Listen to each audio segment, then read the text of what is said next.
Bengal BJP के top leader आज हाथ में भगवा झंडा लिए सड़कों पर नजर आए तो उनके पीछे पीछे पश्चिम बंगाल का हिंदू समाज भी राम नाम की जयकार और ममता दीदी के खिलाफ हुंकार भरता नजर आया।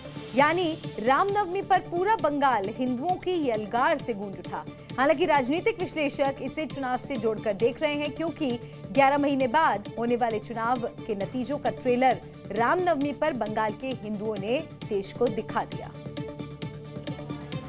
मुस्लिम और वामपंथियों के गढ़ में दशकों बाद इस तरह भगवा लहराता देख हर हिंदू प्रफुल्लित हो उठा। कोलकाता की गली गली भगवा रंग में रंगी नजर आई तो काशीपुर, दमदम, नंदीग्राम और हावड़ा जैसे इलाके भी राम में नजर आए। जैसे दशकों बाद बंगाल की धरती पर हिंदुत्व का नया सूरज उग रहा हो, जैसा कि बीजेपी चाहती भी है, ठीक उसी अंदाज में हर हिंदू हाथ में राम नामी झंडा लिए राम के जयकारे लगाते हुए सड़कों पर उतरा तो हिंदुत्व की हुंकार से बंगाल की सत्ता हिल उठी। पुलिस ममता की इशारा से एपीजमेंट पॉलिटिक्स कर रहा है। बीजेपी सरकार आएगा, जो पुलिस ये कार्रवाई कर रहा है उसको सबक सिखाने का काम अगला बीजेपी सरकार करेगा। बीजेपी राजनीति नहीं कर रहा है, ममता बनर्जी हिंदू को गाली दे रहा है। शिवेंदु ने सीधे ममता के बहाने पुलिस को निशाने पर लिया। होता भी क्यों ना, हिंदुत्व की अंगड़ाई में बीजेपी के पुलिस से ही पहली लड़ाई है, जीत भी पहली। ये तस्वीरें देखिए, राजधानी कोलकाता में बीजेपी के शक्ति प्रदर्शन की ये बानगी भर है। राम के बहाने बीजेपी का प्लान 2026 एक्टिवेट हो चुका है। रण तो रामनवमी है, लेकिन प्रण 2026। लिहाजा शुवेंदु अधिकारी, दिलीप घोष, लॉकेट चैटर्जी जैसे बीजेपी के बड़े चेहरे भगवा झंडे के साथ सड़क पर नजर आए और हर नेता के टारगेट पर ममता बनर्जी थी। इससे पता चल रहा है कि बंगाल में हिंदू सेकंड दर्जे के नागरिक है, इसलिए ऐसा हो रहा है। सेकंड दर्जे की नागरिक बना के ममता बनर्जी ने, सिटीजन बना के ममता बनर्जी ने रख लिया। यानी बंगाल में शुरू हुई हिंदुत्व की कथित लड़ाई ने रामनवमी पर पहली अंगड़ाई ले ली है। चुनाव में 11 महीनों का वक्त है। देखते हैं बंगाल में भगवा लहराएगा या फिर दीदी का राज आएगा। रामनवमी पर बंगाल से लेकर तेलंगाना तक धर्म युद्ध छिड़ा है। बंगाल में ममता बनर्जी बीजेपी के निशाने पर हैं तो तेलंगाना में कांग्रेस।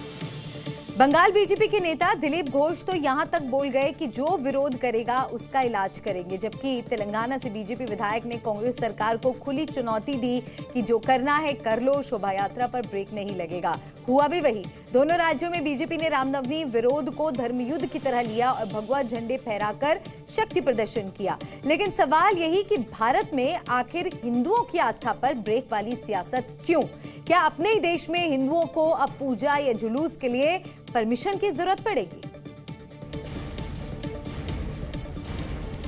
तेलंगाना राज्य के मुख्यमंत्री को कहना चाहूंगा, जो करना है कर लो, लेकिन ये दर्द ज्यादा दिन नहीं रहेगा, इसका इलाज हम करेंगे।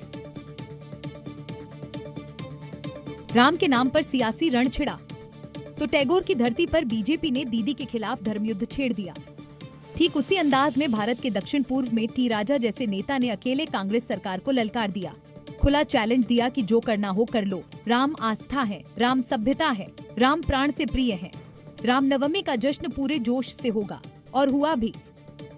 देखिए, जहाँ जहाँ पर कांग्रेस की सरकार है वहाँ पर हिंदू फेस्टिवलों पर प्रतिबंध लगाना, जहाँ जहाँ पर कांग्रेस की सरकार है वहाँ पर हिंदुओं पर अत्याचार होना, चाहे वो बंगाल हो या कर्नाटक हो या तेलंगाना हो।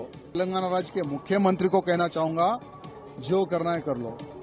हर वर्ष जिस प्रकार से हम शोभा यात्रा निकालते हैं, इस वर्ष और हम ज्यादा करके बताएंगे। एक तरफ कांग्रेस सरकार निशाने पर थी तो भारत के दूसरे छोर पर राम के लिए बीजेपी ममता के खिलाफ धर्मयुद्ध लड़ रही थी। वहाँ इफ्तार भी होती है, लेकिन रामनवमी की बात आते ही कुछ लोगों को पेट में दर्द शुरू हो जाता है। लेकिन ये दर्द ज्यादा दिन नहीं रहेगा, इसका इलाज हम करेंगे। धीरे धीरे साफ हो रहा है, देख रहे हैं कैसा उत्सव का माहौल बना है। पूरा देश कैसे ठीक हो गया। अब 10 साल पहले पूछिए इन लोगों का, कोई भगवा था, रामनवमी था, ना भाजपा था। सब राम की कृपा से हो रही, आगे भी हो जाएगा। यानी बंगाल में बीजेपी राम विरोधियों के इलाज की बात कर रही है। कर्नाटक, तेलंगाना में कांग्रेस को सनातन विरोधी करार दिया जा रहा है। लेकिन गौर करने वाली बात यह है कि राम के नाम पर रण वहीं खुला जहां की सियासी जमीन पर कमल खिलने का इंतजार है। रामनवमी की शोभा यात्रा में हिंदुत्व का शस्त्र प्रण भी दिखा। झारखंड से लेकर बंगाल तक रामनवमी की शोभा यात्रा में हिंदू संगठनों ने शस्त्रों का जबरदस्त प्रदर्शन किया। तस्वीरें झारखंड की गिरिडीह की हैं, जहां नारी शक्ति का प्रदर्शन हो रहा है। बेटियों के हाथ में लहराती तलवारें दुर्गा शक्ति का आभास करा रही हैं। ढोल नगाड़े के साथ निकाली गई शोभा यात्रा में आस्था भी है और शक्ति भी। इस बीच लाठियों के साथ इन बच्चों का प्रदर्शन भी अद्भुत था। पश्चिम बंगाल के बांकुड़ा की तस्वीरें भी देख लीजिए। रामनवमी की शोभा यात्रा का शंखनाद श्री राम के जय घोष से हुआ। इस दौरान बीजेपी नेता सौमित्र खान ने लाठी घुमाकर रामनवमी की शोभा यात्रा का आगाज किया। बंगाल के सिउरी में भी रामनवमी की धूम रही। शोभा यात्रा में अस्त्र शस्त्र का प्रदर्शन किया गया। डीजे की धुन पर अस्त्र शस्त्र से सुसज्जित ये यात्रा जब निकली तो भक्ति और शक्ति का जबरदस्त नजारा दिखा। किसी के हाथ में तलवारें लहरा रही थीं तो किसी के हाथ में फरसा। ऐसा लग रहा था मानो श्री राम की सेना विजय पथ पर निकली है। पश्चिम बंगाल के आसनसोल की तस्वीरें भी देखिए। मंच पर हाथ में तलवार लेकर बीजेपी विधायक अग्निमित्र पॉल ने रामनवमी कार्यक्रम का आगाज किया। इसके बाद उन्होंने मंदिर में पूजा अर्चना की और प्रभु श्री राम का आशीर्वाद लिया। ऐसा लग रहा है देश के सारे हिंदू पश्चिम बंगाल पहुंच गए हों। ना यूपी ना बिहार, चर्चा का एक ही सेंटर है बंगाल। अब तो बंगाल का रण रामनवमी से आगे निकलकर मेरा मंदिर तेरा मंदिर पर पहुंच गया है। बीजेपी ने नंदीग्राम में राम मंदिर बनाने का ऐलान किया है। शुभेंदु अधिकारी ने हवन पूजन के बाद बाकायदा मंदिर का शिलान्यास किया। तो मुख्यमंत्री ममता बनर्जी भी मंदिर पॉलिटिक्स में पीछे नहीं रही। दीघा में पुरी के जगन्नाथ मंदिर के तर्ज पर मंदिर बनाया जा रहा है, जिसका 30 अप्रैल को ममता बनर्जी उद्घाटन करेंगी। यानी चुनाव करीब आते बंगाल की लड़ाई राम वर्सेस जगन्नाथ की हो गई है। जग में सुंदर हैं दो नाम, चाहे जन्नाथ का हो या राम, दोनों ही प्रभु विष्णु का अवतार। लेकिन सियासत देखिए, राजनीति ने भगवान विष्णु के दो स्वरूपों को ही एक दूसरे के सामने खड़ा कर दिया। ये तस्वीरें नंदीग्राम की हैं, जहां बीजेपी नेता शुभेंदु अधिकारी ने अयोध्या की तर्ज पर राम मंदिर की नींव रखी। भूमि पूजन पूरा हो चुका है। तो दूसरी तरफ दीघा में जगन्नाथ मंदिर के तर्ज पर मंदिर बनाया जा रहा है और ये मंदिर ममता बनर्जी के सॉफ्ट हिंदुत्व के समीकरण का केंद्र है। 30 अप्रैल को जब दीदी इस मंदिर का उद्घाटन करेंगी तो बेशक उनका भी टारगेट हिंदू वोट बैंक ही होगा। पुराना मंदिर है ये, पूरा नंदीग्राम का ओल्डेस्ट टेम्पल है, आस्था का प्रतीक है। पूरे पूजा तो हम लोग भी करते हैं, पूजा लेकर हम लोग पॉलिटिक्स करते नहीं है। बीजेपी पर का माफी। अरे अयोध्या में क्या किया राम जी का? अयोध्या का ऐसा पूजा किया जो राम जी उन लोग के ऊपर पूरा एनॉयड हो गया और उसके बाद एसपी जीत गया उधर से। क्या हुआ? मोदी जी इतना पैसा खर्चा किया, लेकिन क्या हुआ? अरे राम जी भी नहीं चाहता है उनको लेके कोई बेचा के ना करे। यानी राम पर पॉलिटिक्स के बदले टीएमसी का अपना गेम है। वैसे बीजेपी जिस राम मंदिर को बना रही है वो करीब 1.5 एकड़ भूमि पर बनाया जाएगा और इसका निर्माण अयोध्या के राम मंदिर की तर्ज पर किया जाएगा। लेकिन बात मंदिर की नहीं, मंदिर पॉलिटिक्स की है। बीजेपी रामनवमी के सहारे हिंदुत्व का दांव खेल रही है तो ममता बनर्जी रामनवमी का मुकाबला जगन्नाथ मंदिर से करने की योजना बना रही है। पश्चिम बंगाल में भले ही रामनवमी के जुलूस को लेकर सियासत हो रही हो, लेकिन जम्मू कश्मीर जहां पहले आतंकियों का खौफ था, पत्थरबाज एक्टिव थे, उसी घाटी में अब जय श्री राम की गूंज सुनाई दे रही है। रामनवमी के मौके पर पूरी घाटी जय श्री राम के जयकारों से गूंज उठी। शंख की ध्वनि ये उसी घाटी में गूंज रही है जहां कभी आतंकवादियों की गोली की तड़तड़ाहट सुनाई देती थी। श्रीनगर की ये तस्वीरें देखिए जहां रामनवमी के मौके पर भव्य शोभा यात्रा निकाली गई। शंख ध्वनि के साथ भगवान राम का स्वागत किया गया। सजीवी झांकी है और इस पर मैं आपको बता दूं भगवान राम और सीता मैया और साथ में पवन पुत्र हनुमान जो है वो विराजमान है। शोभा यात्रा में फूलों की बरसात की गई। सनातनी पर्व राम नवमी के दौरान निकाली गई। इस शोभा यात्रा में भारी संख्या में हिंदू शामिल हुए। बच्चों से लेकर बुजुर्ग और महिलाएं इस शोभा यात्रा में शामिल हुई। ढोल मंजीरा बजाते हुए श्रद्धालु राम भक्ति में डूबे दिखाई दिए। कोई राम नाम का जाप करते हुए दिखाई दिया तो किसी ने शंख ध्वनि से भगवान राम को नमन किया। नाचते गाते लोगों ने जय श्री राम के नारे लगाए। खास बात ये थी, इस शोभा यात्रा में हिंदुओं के अलावा मुस्लिम समाज के लोग भी शामिल नजर आए। शोभा यात्रा में किसी तरह का खलल न हो, इसके लिए सुरक्षा व्यवस्था भी पुख्ता नजर आई। अब हम आपको वो तस्वीरें दिखाएंगे जो आपसी सौहार्द और भाईचारे की मिसाल है। यूपी के वाराणसी में मुस्लिम महिलाओं ने श्री राम की आरती उतारी तो पश्चिम बंगाल में मुस्लिमों ने राम भक्तों पर फूल बरसाए। बुर्का पहने इन मुस्लिम महिलाओं के हाथ में आरती की थाली। होठों पर प्रभु राम के भजन और भक्ति रस में डूबे इन मुस्लिमों को देखकर भले ही आपको अपनी आंखों पर यकीन ना हो, लेकिन सर्वधर्म सद्भाव की सबसे बड़ी झांकी है।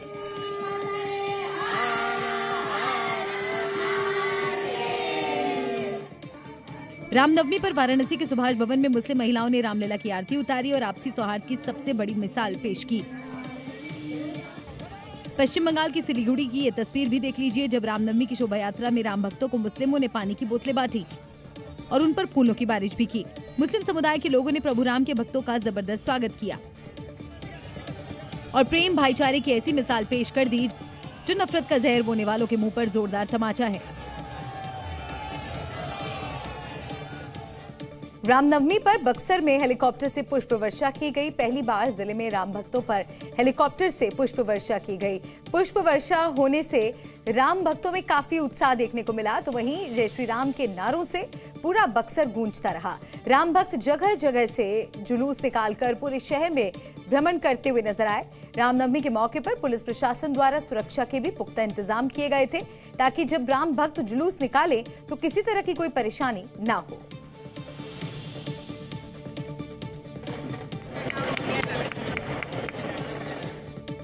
रामनवमी को लेकर अयोध्या में रिकॉर्ड तोड़ श्रद्धालु पहुंचे।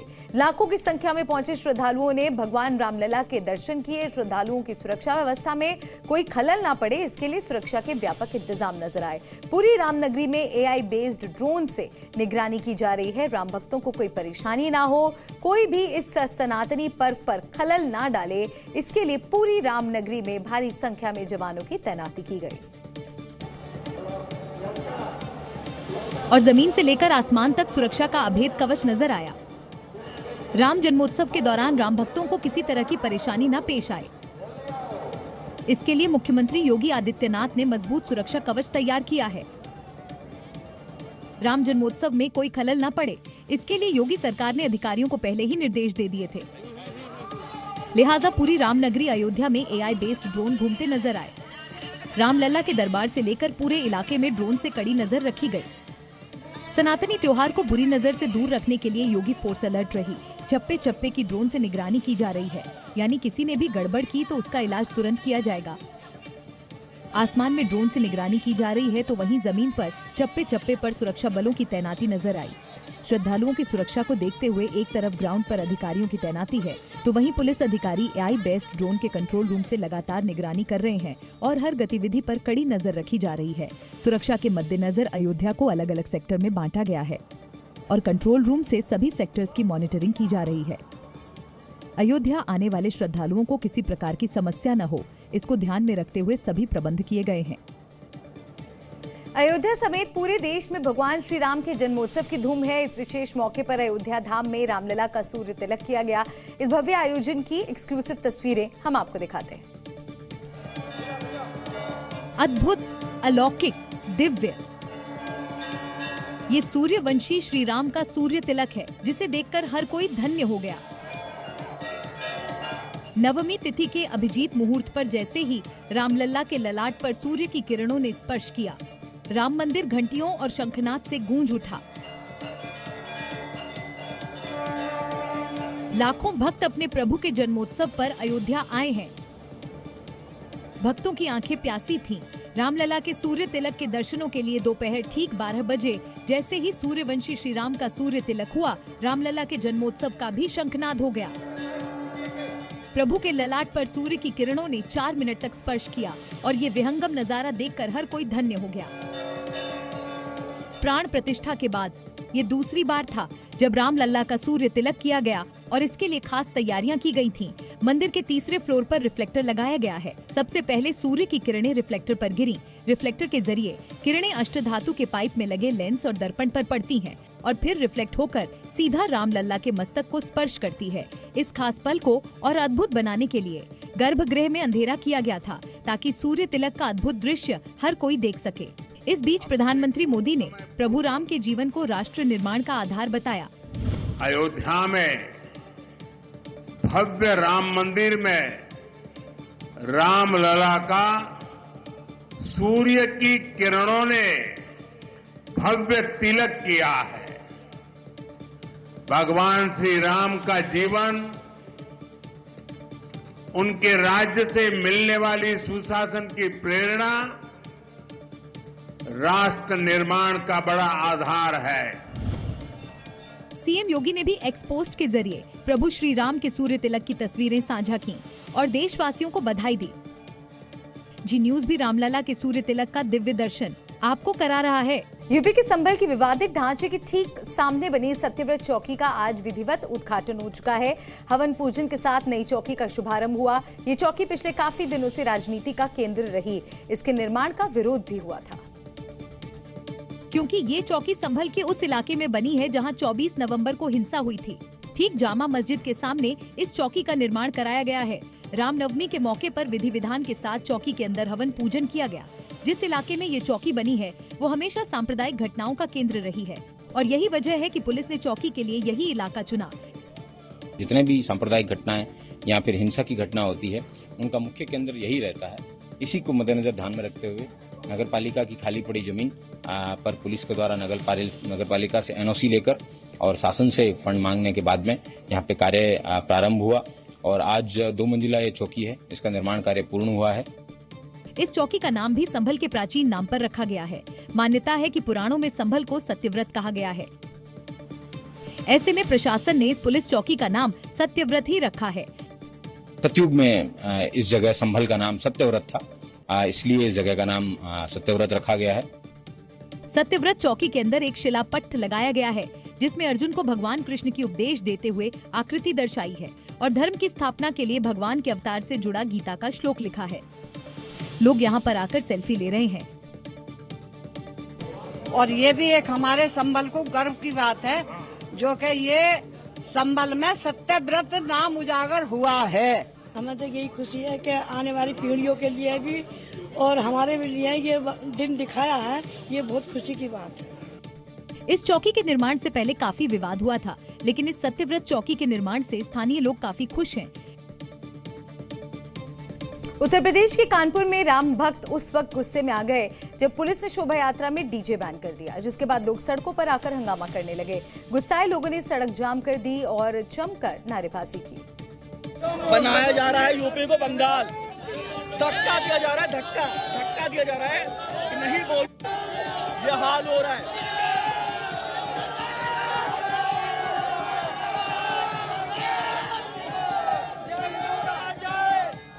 हंगामे की ये तस्वीरें कानपुर के बकर मंडी तिराहे की है, जहां सैकड़ों की संख्या में राम भक्त नारेबाजी कर रहे हैं। हिंदू संगठन से जुड़े लोगों का ये गुस्सा प्रशासन के खिलाफ है, क्योंकि रामनवमी पर डीजे बैन कर दिया गया। पुलिस ने डीजे बजाने की अनुमति नहीं दी, जिससे ये लोग गुस्से में हैं। हिंदू संगठनों का आरोप है पुलिस ने रामनवमी के मौके पर निकलने वाली शोभा यात्रा के रूट पर लगे सभी लाउडस्पीकर उतार लिए।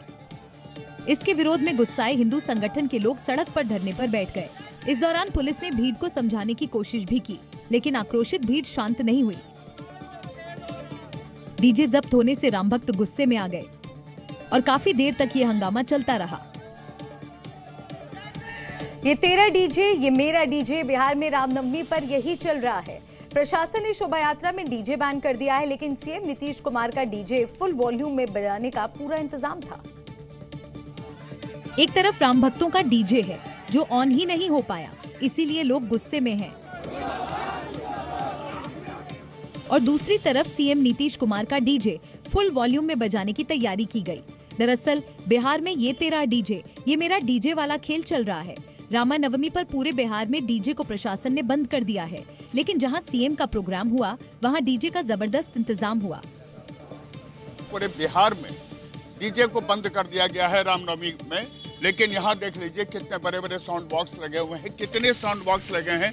आपको हम बाएं किनारे कैमरामैन से कहते हैं कि भाग्य दिखाएं इसको, ये देख लीजिए, ये इतने साउंड बॉक्स लगे हैं और यहाँ पर ये कहा गया है कि पूरे बिहार में डीजे नहीं बजेगा, लेकिन जहाँ मुख्यमंत्री होंगे वहाँ पर डीजे का क्या व्यवस्था है ये हम आपको दिखा रहे हैं। ये रामनवमी के मौके पर दिल्ली में भी शोभा यात्रा निकाली गई और शोभा यात्रा में शामिल हुई दिल्ली की सीएम रेखा गुप्ता। इस दौरान सीएम ने तुष्टीकरण की राजनीति करने वालों के खिलाफ लक्ष्मण रेखा खींच दी। रामनवमी पर दिल्ली के खयाला से शोभा यात्रा निकाली गई थी, जिसमें सीएम रेखा गुप्ता और मंत्री मंजिंदर सिरसा के अलावा बीजेपी के तमाम कार्यकर्ता भी शामिल हुए। इस शोभा यात्रा के दौरान सीएम रेखा गुप्ता ने जनता को संबोधित किया और तुष्टीकरण की राजनीति करने वालों पर निशाना साधा। और मैं भी आपको विश्वास दिलाती हूँ कि दिल्ली में जो आज तक तुष्टीकरण की राजनीति होती थी, अब उस पे एक लक्ष्मण रेखा खींच दी जाएगी। अब उस पे एक लक्ष्मण रेखा खींच दी जाएगी। तुष्टीकरण की राजनीति नहीं होगी, संतुष्टीकरण की राजनीति होगी। इस दौरान सीएम रेखा गुप्ता ने कहा कि प्रभु श्री राम का बनवास 14 साल में खत्म हो गया था, लेकिन दिल्ली वालों का बनवास 27 साल बाद खत्म हुआ। शोभा यात्रा में सीएम रेखा और मंत्री सिरसा की मौजूदगी से लोगों में भी जबरदस्त उत्साह था, इसलिए राम भक्तों के ऊपर हेलीकॉप्टर से फूल बरसाए गए। इस बीच हिंदू संगठनों ने भगवा झंडा के साथ राम नाम के जयघोष से पूरा वातावरण राममय कर दिया। वक्फ संशोधन विधेयक संसद में पारित हो गया है। कुछ मुसलमान इसके विरोध में हैं, तो कुछ इस बिल के पक्ष में हैं। हमेशा चर्चाओं में रहने वाले शाहीन बाग में वक्फ बिल के समर्थन में लोग देखने को मिले। और जिस शाहीन बाग में एनआरसी CAA के विरोध में प्रदर्शन हुआ, वहां वक्फ संशोधन बिल के समर्थन में रैली निकाली गई। लोगों ने बिल पारित होने पर केंद्र सरकार का आभार जताया। सबसे बड़ी तो खुशी इस बात की है, जो ये लूट का अड्डा था, जो ये चोर बैठे थे पिछले 70 सालों से, 50-60 साल मिलके कांग्रेस के लोगों ने लूटा, उसके बाद 11 साल में दिल्ली में केजरीवाल के लोगों ने लूटा। मुस्लिमों ने वक्फ संशोधन बिल पास होने पर पीएम मोदी के नाम एक धन्यवाद लेटर भी लिखा है। मुस्लिम संगठनों ने इस बिल को लेकर खुशी जताई। वो खुशी मना रहे और वक्फ बोर्ड के लूट के लाइसेंस प्रधानमंत्री रद्द किया है, उससे लोग खुशी जाहिर कर रहे हैं और माननीय प्रधानमंत्री को धन्यवाद कर रहे हैं। लोगों का कहना है कि इस बिल का विरोध सिर्फ वही लोग कर रहे हैं जिन्होंने करोड़ों की संपत्ति पर कब्जा किया है। अब इनको जांच का डर सता रहा है। ओवैसी साहब बड़ा जोर चिल्ला रहे, पूरे देश के मुसलमानों के बड़े हमदर्द बन रहे हैं। अगर हमदर्द है तो पहले 3500 करोड़ जो खुद कब्जा के बैठे हैं हैदराबाद के अंदर, वो बताएं कहां से आई है उनके पास वो। इस पदयात्रा से शाहीन बाग के मुसलमानों ने साफ कर दिया है कि वो किस साइड हैं, लेकिन अभी भी कुछ मुसलमान इस बिल के विरोध में हैं। पीएम मोदी ने रामनवमी के मौके पर तमिलनाडु में न्यूपम्बन ब्रिज की सौगात दी और रामेश्वरम तंबराम नई ट्रेन सेवा को भी हरी झंडी दिखाई। इन परियोजनाओं से देश के विकास को नई रफ्तार मिलेगी। ये पुल भारत का पहला वर्टिकल लिफ्ट सी ब्रिज है जो समुद्र के ऊपर बना है। इस पुल के जरिए समुद्री यातायात में सुधार होगा और लोगों को यात्रा करने में भी आसानी होगी। पंबन ब्रिज का निर्माण आधुनिक टेक्नोलॉजी का इस्तेमाल किया गया है। इस पुल की खासियत ये है कि ये वर्टिकल लिफ्ट टेक्नोलॉजी पर आधारित है, जो समुद्र में से बड़े जहाजों के गुजरने के वक्त ऊपर उठाई जा सकती है। पुराने मैनुअल लिफ्ट की तुलना में नया पुल पूरी तरह से ऑटोमेटेड वर्टिकल लिफ्ट सिस्टम से लैस है। पीएम मोदी ने इस कार्यक्रम के दौरान रामेश्वरम तंबराम नई ट्रेन सेवा का भी उद्घाटन किया। इस ट्रेन सेवा से यात्रियों को यात्रा करने में आसानी होगी और समय की भी बचत होगी। न केवल तमिलनाडु में यात्रा आसान होगी, बल्कि व्यापारिक गतिविधियों को भी बढ़ावा मिलेगा। ये पुल और ट्रेन सेवा न केवल तमिलनाडु बल्कि पूरे देश के लिए विकास के नए रास्ते खोलने वाले हैं। इन परियोजनाओं से पूरे क्षेत्र में पर्यटन और व्यापार दोनों को बढ़ावा मिलेगा और स्थानीय लोगों को भी फायदा होगा। बांग्लादेश में लगातार हिंदुओं पर हो रहे अत्याचार के बीच रामनवमी पर एक अच्छी तस्वीर सामने आई है। रामनवमी के मौके पर बांग्लादेश के ढाका में हिंदू संगठनों ने भव्य शोभा यात्रा निकाली। हाथ में भगवा झंडा और मुंह पर जय श्री राम, ये तस्वीरें बांग्लादेश के ढाका की है, जहां लगातार हिंदुओं पर हो रहे अत्याचारों के बीच एक अच्छी तस्वीर आई है। मौका था रामनवमी का। इस सनातनी महापर्व के मौके पर बांग्लादेश राष्ट्रीय हिंदू महासंघ ने ढाका में भव्य शोभा यात्रा निकाली और बांग्लादेश में हिंदुओं पर अत्याचार कर रहे कट्टरपंथियों को कड़ा जवाब दिया। महिलाओं, युवा, बच्चे सभी हाथों में भगवा झंडा लेकर इस रामनवमी की शोभा यात्रा में शामिल हुए। ये शोभा यात्रा ढाका के राम सीता मंदिर प्रांगण से शुरू होकर दयागंज मोड़ होते हुए जय काली मंदिर मोड़ पर इस शोभा यात्रा का समापन हुआ। इस शोभा यात्रा में हजारों की संख्या में राम भक्त शामिल हुए। भगवान राम की भव्य और दिव्य तस्वीर लेकर लोगों ने सड़कों पर जय श्री राम के नारे लगाए। ये तस्वीर तब सामने आई है जब बांग्लादेश में लगातार हिंदू परिवारों को निशाना बनाया जा रहा है। हिंदुओं के घरों को तोड़ा जा रहा है, सनातनी मंदिरों पर हमला किया जा रहा है। रामनवमी के मौके पर हिंदुओं की ये शोभा यात्रा उन कट्टरपंथियों के मुंह पर कड़ा तमाचा है जो लगातार बांग्लादेश में हिंदुओं को निशाना बना रहे हैं।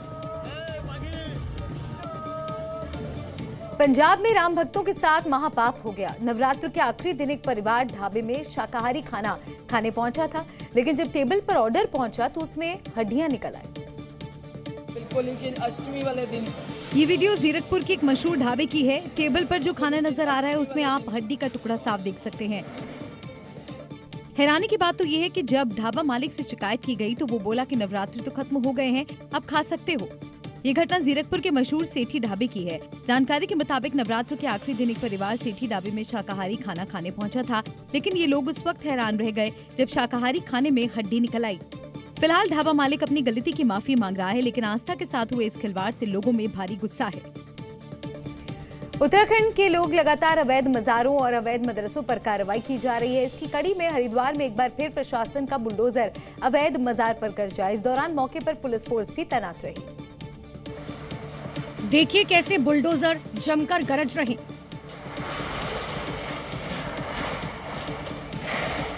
और तीनों अपने वार से बाउंड्री वॉल को ध्वस्त कर रहे।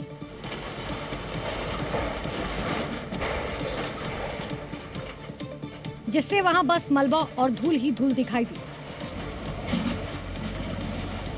दावा किया जा रहा है कि सिंचाई विभाग की जमीन पर अवैध मजार का निर्माण किया गया था। शिकायत पर जब मामले की जांच की गई तो ये सही पाया गया, जिस पर इसे हटाने का नोटिस जारी किया गया था।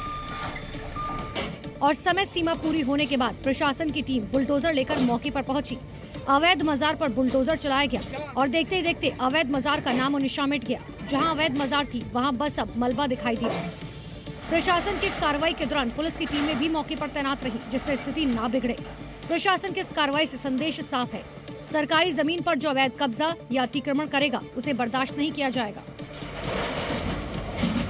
आपने पुलिस से बचने के लिए चोरों को तरह तरह की तरकीबें अपनाते देखा होगा, लेकिन महाराष्ट्र के लातूर में चोर ने जो ट्रिक निकाली उसे देख पुलिस भी दंग रह गई।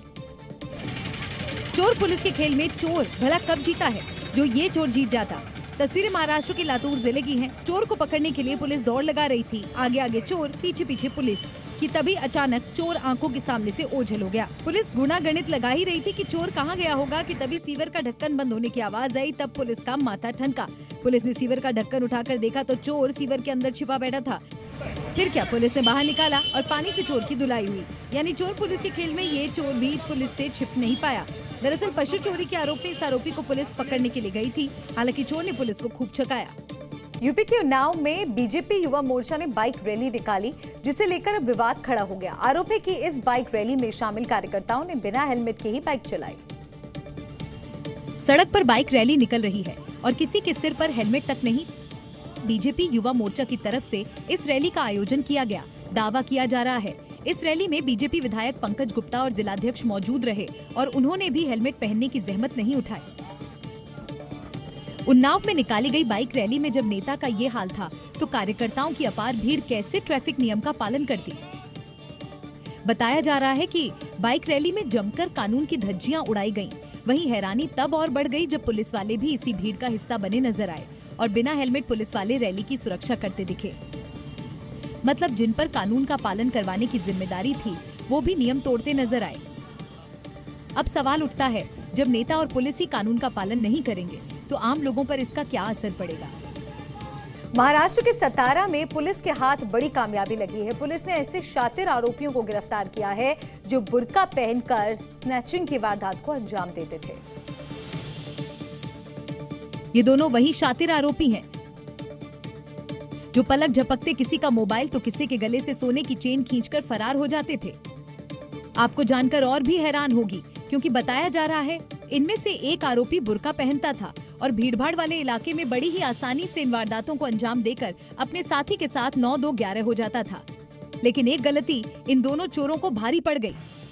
जब एक महिला के गले से सोने का मंगलसूत्र छीन लिया और इसके बाद बाइक से फरार हो गए तो उसकी तस्वीरें सीसीटीवी में कैद हो गईं, जिसमें आरोपी अपने साथी के साथ बुर्का पहने बाइक पर नजर आया।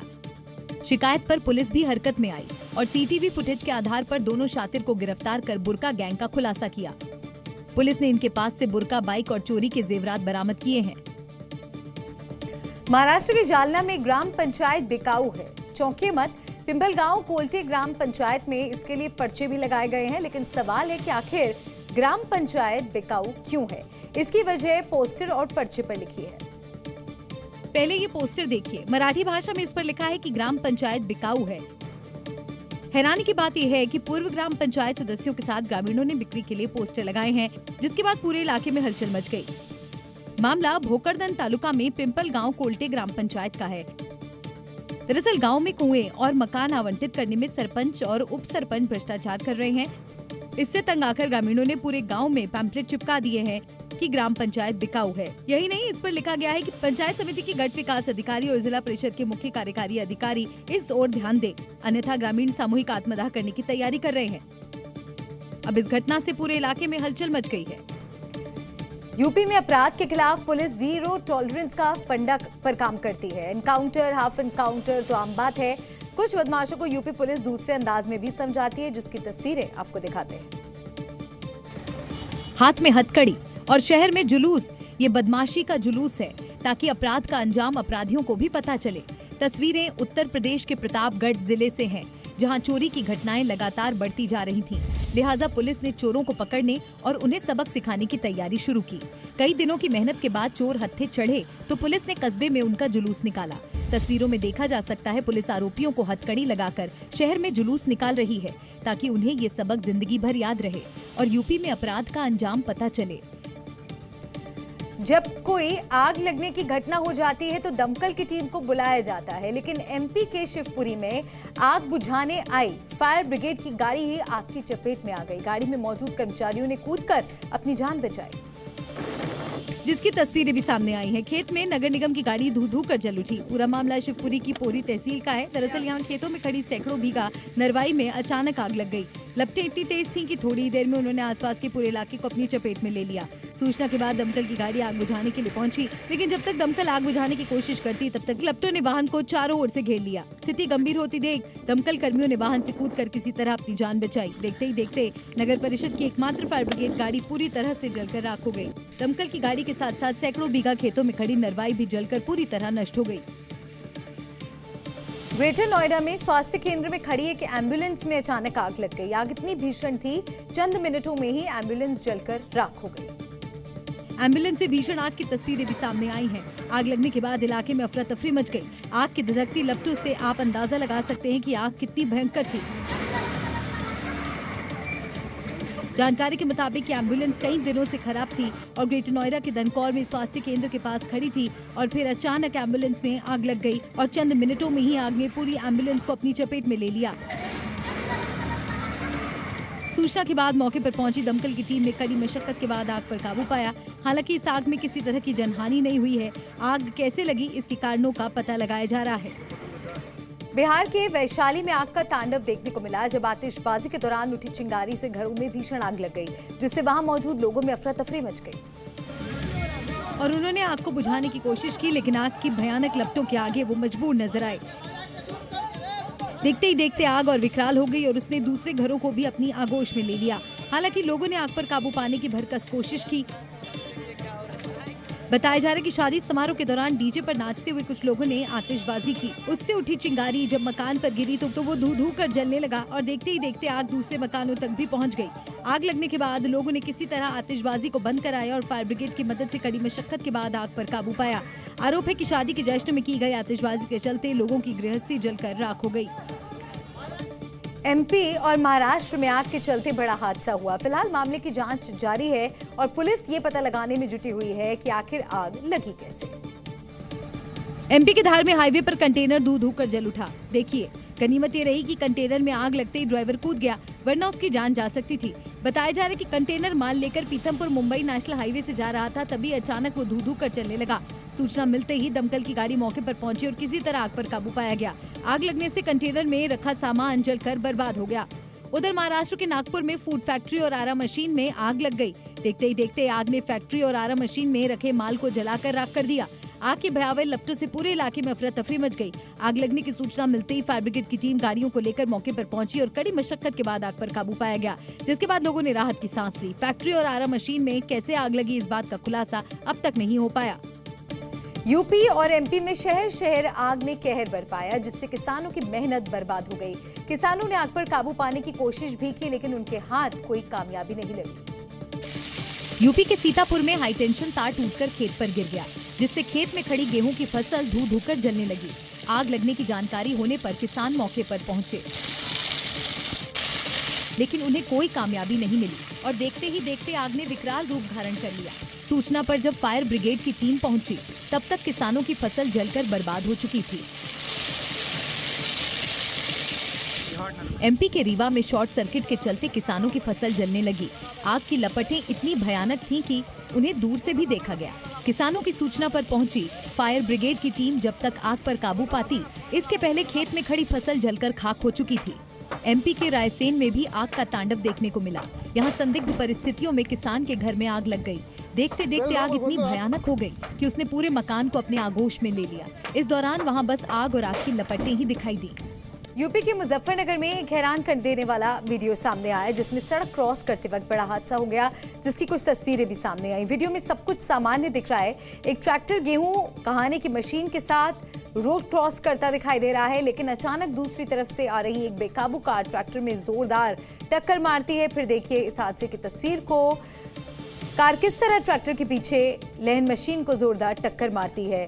टक्कर इतनी जबरदस्ती कि ट्रैक्टर के पीछे बंदी मशीन एक तरफ को पलट जाती है और कार बुरी तरह क्षतिग्रस्त हो जाती है। हादसा नेशनल हाईवे 709 का बताया जा रहा है। हालांकि गनीमत रही कि इस हादसे में किसी को कोई चोटें नहीं आई, लेकिन कार आगे से बुरी तरह से टूट गई।